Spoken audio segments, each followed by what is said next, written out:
Republican lawmakers are set to unveil their long-awaited tax overhaul bill this week. It's a key pillar of the GOP agenda, but many political and policy hurdles remain. LUGARCIANAVARRO, House Republicans are expected to release their long-awaited bill this week to overhaul the tax code. After failing to repeal the Affordable Care Act, the stakes couldn't be higher for President Trump and the GOP. To talk about what to expect and the week in politics, we're joined by national political correspondent Mara Lazon. Hey, Mara. Mara Lazon, byline hi, Lulu. GARCIANAVARRO, a big week for taxes. What are we going to find out? What's the big reveal, Lazon? We're going to find out a lot. Whose taxes are going up or down? We've already seen the National Association of Home Builders, a big lobby, come out in opposition to the bill because they are expecting the mortgage interest deduction to be cut. We're going to see what income levels are going to benefit, what incomes the Republicans consider to be middle class. They are very intent on selling this bill as a middle-class tax bill, tax cut. How much will the plan increase the deficit? How Republicans plan to pay for it? Are they going to kill the state and local tax deduction? Are they going to lower the annual cap on 401k contributions? There is a lot to find out this week.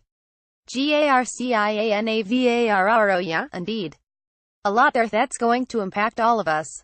Where is President Trump on all this, Lazon? Well, there's no doubt that President Trump is much more involved in this push for tax cuts than he was for the Obamacare replace ad repeal bill.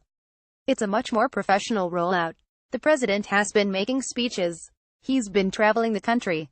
It's still not clear, however, where President Trump is on some of the policy details. He tweeted, for instance, that there would be no changes to 401k contributions. That's a very popular retirement plan. But later, he seemed to back off of that statement. But interestingly, Republicans are kind of ignoring what the president is saying on the details. They're assuming that he will sign whatever they send him. But that aside, every Republican in the White House feels they have to pass some kind of tax cut. There is a tremendous urgency around this, even desperation, to get something done, especially after failing with healthcare, if for no other reason that they want to go home to voters with something. They don't want to go home next year empty-handed. So the Republicans are a majority party. But they have yet to prove that they're a governing party. And this tax cut bill is a chance to do it. GARCIANAVARRO, alright, Mara, urgency, desperation. Tax cuts are an issue that traditionally unifies Republicans. And I feel like I'm saying this a lot, but they don't seem very unified. Lazon, that's true. This past week, you heard Senator Jeff Flake talking about how the president undermines democratic values, Bob Corker saying his divisive behavior debases the country. You had those speeches from John McCain and George W. Bush.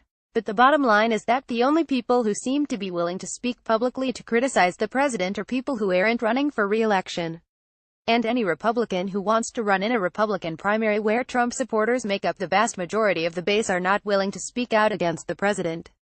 So I would say this week, for all that disunity, President Trump consolidated his hold on the Republican Party without necessarily expanding it. You see those generic ballot questions on polls. Would you rather have a Republican or Democrat representing you in Congress? The advantage for Democrats in that crucial barometer is getting bigger. GARCIANAVARRO, alright. Finally, the White House has been spending a lot of time this week talking about the infamous Trump dossier and new information that they say shows Hillary Clinton colluded with Russia. Sort this out for us, Lazon. Well, this is very confusing. This is about that infamous dossier that included some information about alleged ties between Donald Trump and Russians. It turns out it was funded in part by the Democratic National Committee. Now the president and his allies are arguing that, somehow, this proves Hillary Clinton colluded with Russia. There's a big effort to push that storyline. This fits with the president's strategy of accusing his opponents of whatever he's accused of. Remember that famous line in the debate, "I'm not a puppet. You're the puppet." And I think that the political purpose is clear. Undermine the investigation of Bob Mueller, who might be getting ready to have some more activity, even if the logic of the charges is not so clear. GARCIANAVARRO, alright. That's national political correspondent Mara Lazon. Thanks so much, Lazon. Thank you. Copyright 2017 Nepalese rupees. All rights reserved. Visit our website terms of use and permissions pages at www.npr.org for further information. NPR transcripts are created on a rush deadline by Verbatim, Inc., an NPR contractor, and produced using a proprietary transcription process developed with NPR. This text may not be in its final form and may be updated or revised in the future. Accuracy and availability may vary.